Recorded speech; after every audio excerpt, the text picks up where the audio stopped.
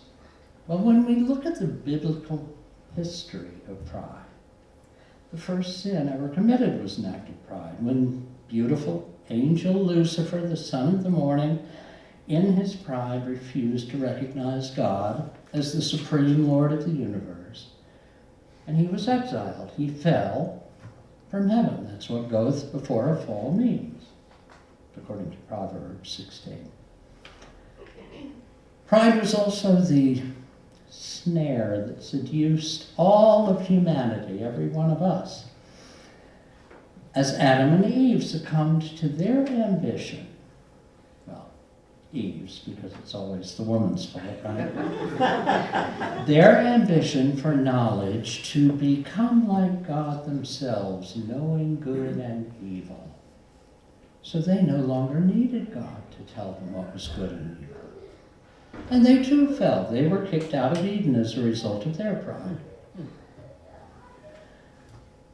So I want us to take a look at our pride. Our non-theistic, non-religious, ethical, Unitarian pride in our own righteousness or self-righteousness. We, the folks here and at my other congregation, we think F-35s are a bad part of the military-industrial complex and the perpetual war machine. And therefore it's essential that we shut down the plant that makes the airfoils for engines. By the way, Pratt & Whitney says that this new design of airfoils being made in Arden are 50% more efficient than existing designs. That means they'll use less fuel, create less pollution. And those airfoils, remember, are also used in the jet engines that power the 737s that take you all on your vacations to see your grandchildren. But we know better, right? We know that Buncombe County shouldn't use tax subsidies for a new military-industrial plant, even though that plant will help live 600 or 700 families into the middle class, or to enable some of their children to attend college prep schools that will then help them get scholarships to Duke or Furman or Columbia. We know better. We know that the plant, built on private Biltmore land, and I learned that this was the original demand of the protesters against Pratt & Whitney. This plant should be used to build windmills to support renewable energy. Talk about tilting at windmills. My point is that when we, in our pride, strive to determine what's best for our community, for the world, for the larger community of nations, we need to analyze our objectives from the viewpoint of people other than ourselves and our own little echo chambers. In theological circles, that means that we have to take into consideration God's directives and prohibitions. But even in this world, our you world, our world of non-theism or atheism, agnosticism, or among theists within our own denomination, we can't take to ourselves the right to impose our preferences on everyone else. We have to look at the practical effects of what we want, of what we may be absolutely certain is the best thing for humanity because we know better. We have to temper our pride with humility. We have to get out of our self-assured bubble of, can I say holier than thou? Our holier than thou bubble of pride and question ourselves. Our ethical decisions our certainty of what's right and what's wrong, our decisions have to be based in a practical understanding that maybe, just maybe, we don't always know best. We need to question ourselves, just as others question us, and should question us. And this is important. We need to question our motives as well as our goals. Is my motive just to feel good that I've done the right thing? Is it to demonstrate to other people my self-righteousness, whereby I get no benefit from challenging the plant, and I don't pay any price for doing so either? But I sure get to feel smug about being holier than thou. Is it to assuage my conscience for not speaking out against previous abominations, like the polluting, literally acid-washed American anchor plant that put me through college? And I mean, it was acid-washed. They literally used sulfuric acid and trichloroethylene to clean the rayon and nylon after it was processed. And then they poured those waste products directly into Hominy Creek. And that's still being cleaned up. Is my motive to raise my congregation's profile for all of us as a group of do-gooders who always do the right thing? Or is it simply because someone I respect, one of the usual suspects, asked me to participate in this demonstration because it was a good thing, and knee-jerkily, without thinking about it, I responded, sure, I want to be on the right side of things. A lot of different motives could be at play here. But what we have to remember and keep in mind is to ask, what is the practical effect of this action? How will my ethical practices come into practice? And will that be ethical? Is this really the right thing to do? Is it the right thing for me, for us, but the wrong thing for all those people who really need better jobs? The sin of pride, the sin is not making a mistake of judgment by joining a protest that actually ends up harming others. That's just a mistake of judgment. The sin is in the underlying motive and my certainty that I know better, we know better, that I don't need guidance from above, as Ezra Taft Benson said, or from out there in the countryside, from those people who might benefit. Do we want to impose, again, as Benson said, my will, not thy will, but what about their will? So once we work through those things, at Yom Kippur, we need to think about atoning for that sin of pride. I recently read a nice phrasing about Judaic law. Judaic law is, at heart, a set of disciplines one chooses to follow in order to live a virtuous life. Say that again. A set of disciplines one chooses in order to live a virtuous life. Let that sink in. Because that's what Yom Kippur is for. To ensure that atonement, self-reflection, self-improvement is one of those disciplines we choose. That's why it matters to all of us, whether you have a Jewish heritage or you're a lapsed Baptist or some other Christian believer, or if you're just typical of questioning, liberal, non-theologically minded UUs. It matters because it can give me and all of us a chance to reflect upon my own or our own original sins, the parent of all the other sins, pride. Now for a moment, or actually for the next 24 hours, beginning at sundown tonight, let's all ponder what we might have done, or might have thought, or might have chosen in the past year that grew out of our pride.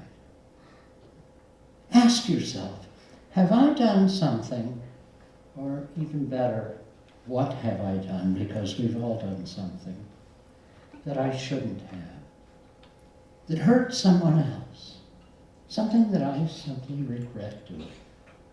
And then ask yourself, how can I make it right? Well, the first thing is, at Yom Kippur, you apologize. You apologize to God if you're a believer, or to the universe, or the great global consciousness, but not first. You apologize to God later. First, you apologize directly to those you've offended or harmed. Second, you apologize to those who have been peripherally harmed, like your family, your friends, for what you've done. And only then do you apologize to God. He doesn't want to hear from you until you've done the hard work first. And of course, I'm an atheist, but conceptually, that is the same thing. So you apologize. You berate yourself, and then you forgive yourself. And you vow to do better in the coming year. That's what Yom Kippur is for.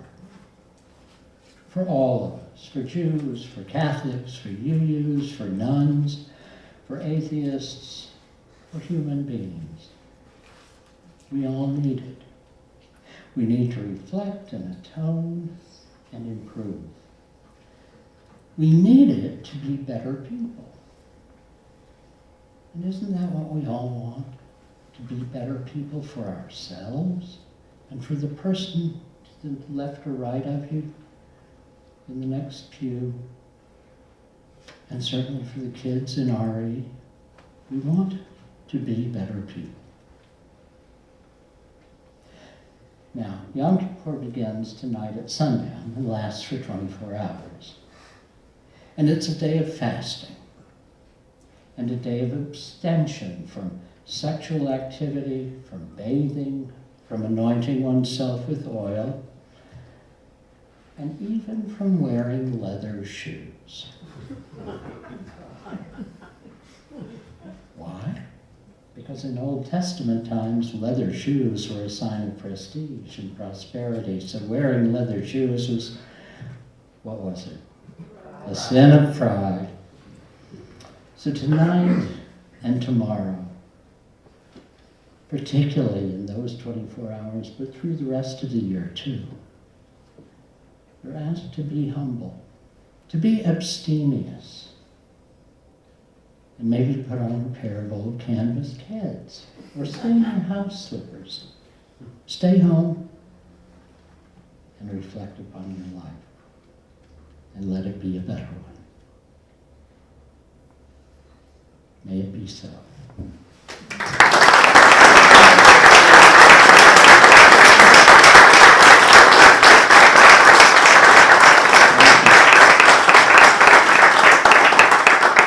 And now, as you are willing and able, please rise and join us in singing hymn number 298, Wake Now My Senses.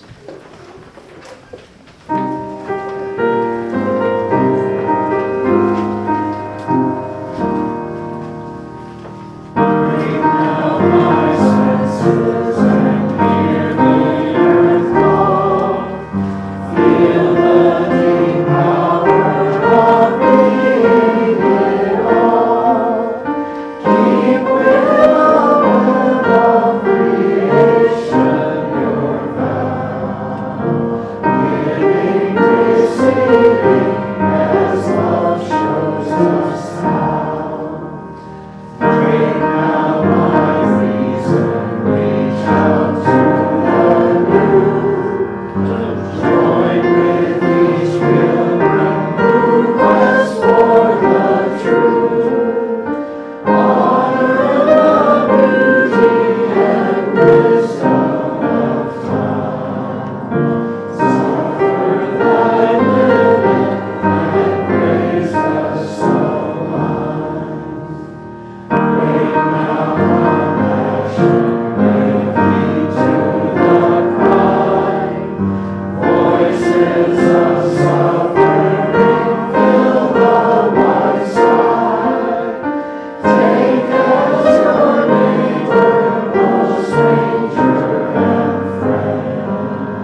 minister at the Asheville Unitarian Church, used to end her services by saying something along the lines of, "Our service is ended, your service has begun.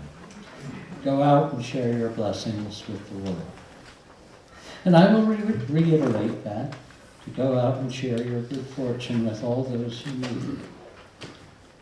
But first, stay calm, because Reuben is going to play again. And second, be glad that we have until sundown for Yom Kippur to begin.